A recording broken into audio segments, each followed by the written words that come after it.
శ్రీనివాస్ గారు, ఏపీకి ప్రత్యేక హోదా రాకపోవడానికి కేవలం రాజకీయ నాయకులు మాత్రమే కారణమా? ముఖ్యమైన కారణం రాజకీయ నాయకులు. ప్రజల్లో కొంత నిరాసక్తి ఉన్నా అది రాజకీయ నాయకులు కల్పించింది. ఎవరిని నమ్మాలి, ఏం చేయాలి, ఇలా ఒకళ్ళ వెనక వాళ్ళ మాటలు మార్చే ప్రజలు ఇంకా నమ్మకంతో ఉన్నారంటారా? ప్రజల గుండెల్లో జరిగిన గాయం ఏదైతే ఉందో ఇంకా అలాగే సెలుపుతానుంది. కానీ భావోద్వేగాలు రెచ్చగొట్టేసి పొద్దున్నే సాయంత్రం చేసి ఒకళ్ళని సాడిస్ట్ అని, ఒకళ్ళని సైకోని, లేదా ఇంకో బాధ్యత, ఇవన్నీ గొడవల్లో డైవర్ట్ చేసేసారండి. అన్ఫార్చునేట్ నేను చెప్తాను, వెరీ అన్ఫార్చునేట్ అండి. వాళ్ళ ఏ దేశ చరిత్రలోనూ నేను చెప్తాను, ఈ దేశ చరిత్రలో ఏ రాష్ట్రంలో కూడా, గుజరాత్లో కాదు, సిక్కింలో సంగ్రామ్ పవన్ కుమార్ చామ్లింగ్ గారికి ఒక్క సీటును సరే ఆయన ఫైట్ చేస్తున్నాడు.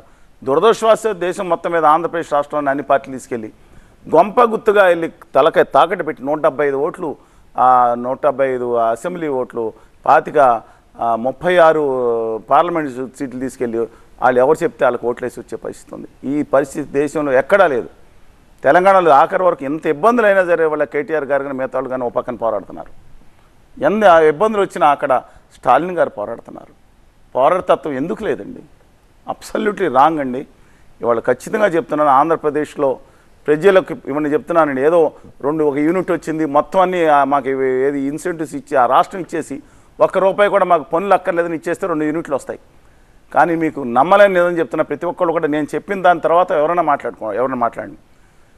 ఇవాళ ఆంధ్రప్రదేశ్లో గౌరవ ప్రతిపక్ష నాయకుడు, ఆ రోజు ముఖ్యమంత్రిగా చంద్రబాబు నాయుడు గారు జూన్ 8, 2014లో ఆంధ్రప్రదేశ్లో ప్రమాణ స్వీకారం చేసినట్టుగా ఆంధ్రప్రదేశ్లో basic software exports other than BPO 1,200 కోట్ల లోపు. చంద్రబాబు నాయుడు గారు దిగిపోయిన మే 30, 2019వ తారీఖున ఆ సాఫ్ట్వేర్ ఎక్స్పోర్ట్స్ ఇతర బీపీఓ 1,200 కోట్ల రూపాయల లోపే. చాలామంది నమ్మలేరండి నేను చెప్పింది, వెరిఫై చేసుకోండి అప్రాక్సిమేట్లీ. ఆ తర్వాత ఇప్పుడు 2,000 కోట్ల రూపాయలు 2023 నాటికి ఉంటే, పక్కనున్న తమిళనాడు రాష్ట్రంలో 3.5 లక్షల కోట్లు. కానీ ఎప్పుడో మొదలుపెట్టింది స్టార్ట్ చేయన కర్ణాటకలో 4.5 లక్షల కోట్లు అయితే, తెలంగాణలో 2020 ఈ సంవత్సరం ఆఖరికి 3 లక్షల కోట్లకు చేరుకుంటుందంటే, ఆంధ్రప్రదేశ్ 2,000 కోట్లు అంటే జస్ట్ ఎవరేం చేశారు చెప్పండి? ఏ పాలకులు ఏం చేశారు? ఇవాళ నాకు బాధ కలిగించేది, బయట బూస్టింగ్ చాలా చేసుకున్నారు, వాస్తవాలు ఎక్కడున్నాయి? దానికే 10 ఏళ్ళు 5 ఏళ్ళు పట్టదండి. పక్కనున్న అడవులో ఉన్న రాష్ట్రం అన్నారు, ఒడిశా కూడా దీని మీద 2.5 రెట్లు ఎక్కువ ఉంటాయి. ఎక్కడో ఉత్తరాఖండ్, చండీగఢ్ అక్కడ కూడా డెవలప్ అవుతుంటే, ఇవాళ సియాటెల్ వెళ్ళినా, గురుగావ్ వెళ్ళినా, అమెరికాలో కూర్చున్నా, ముంబైలో కూర్చున్నా, హైదరాబాద్ కూర్చున్నా, బెంగళూరులో కూర్చున్నా అత్యధికులు సాఫ్ట్వేర్ వాళ్ళు ఇండియన్స్లో తెలుగు వాళ్ళు అత్యధికులు బై జనాభా పరంగానే కోస్తా రాయాల్సిన వాళ్ళు.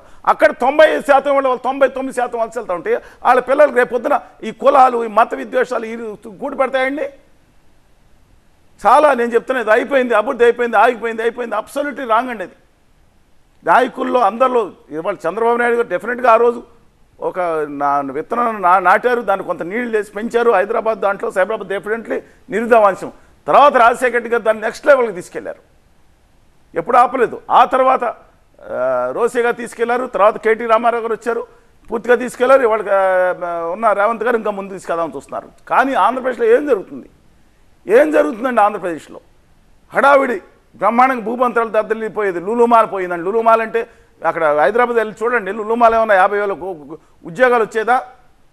దాని గురించి ఏదో జరిగిపోయిందని. లేదా ఇంకోటి వీళ్ళు ఏదో చిన్న ఐస్ మేకింగ్ ఫ్యాక్టరీ వచ్చిందంటే అదొక పెద్ద వింత.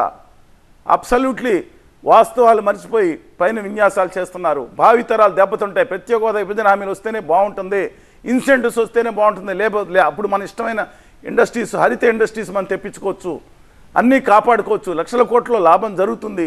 ఇది మానేసి వీళ్ళు ఇష్టం వచ్చినట్టు తిట్టుల్లో పడిపోవటం, భావోద్వేగాల్లో ఒకళ్ళు ఉండాలా లేదా, ఇంకొకళ్ళు ఉండాలా లేదా అని వెళ్ళటం, ఇది డైవర్ట్ అయిపోయిందండి.